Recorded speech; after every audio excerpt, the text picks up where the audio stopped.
qu'on peut réussir dans une aventure comme la vôtre à Kinshasa, en République démocratique du Congo?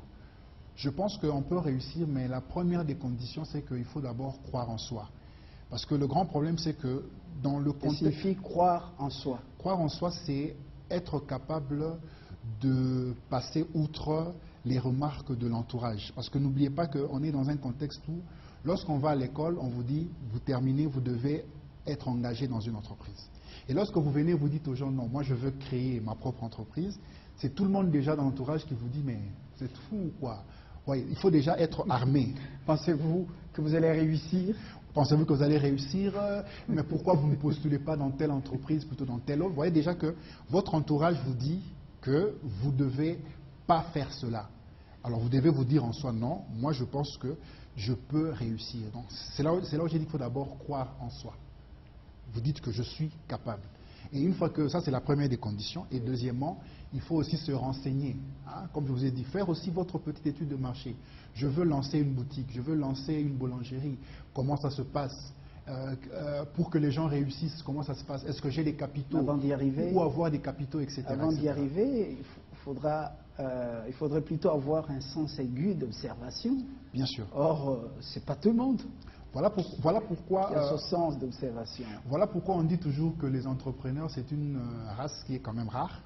Et même dans les autres pays, ce n'est pas tout le monde qui réussit à être entrepreneur. Mais nous, de notre côté, nous estimons qu'il serait quand même intéressant que les entrepreneurs, surtout dans le contexte congolais, soient aidés, notamment en termes de crédit, en termes de financement. Parce qu'ailleurs, qu'est-ce qui se passe? Les banques courent vers vous. Dès qu'elles sentent qu'il y a une opportunité, elles sont prêtes à vous proposer des crédits, alors que chez nous, on vous demande une garantie.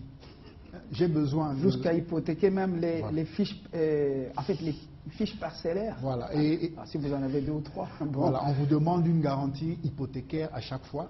Or, si vous avez la possibilité d'avoir ce qu'on appelle un bouc à lupango, si vous avez cette possibilité-là d'avoir... Si vous avez cette possibilité-là, oui, mais ceux qui n'en ont pas, en ce moment-là, ils sont obligés d'aller ce qu'on appelle dans les banques Lambert pour un financement informel. Et les banques Lambert sont très dangereuses. Et ça tue, pourquoi? Parce qu'on vous donne un exemple, on vous donne 10 000 francs congolais maintenant, mais vous devez rembourser 30 000 francs congolais après une semaine. Vous voyez que dans ce contexte-là, ça pose quand même problème. Le problème, sérieusement. Après une année sur le terrain, pensez-vous qu'il faille continuer à target cette PME? Oui, je pense. Ou il faut jeter l'éponge?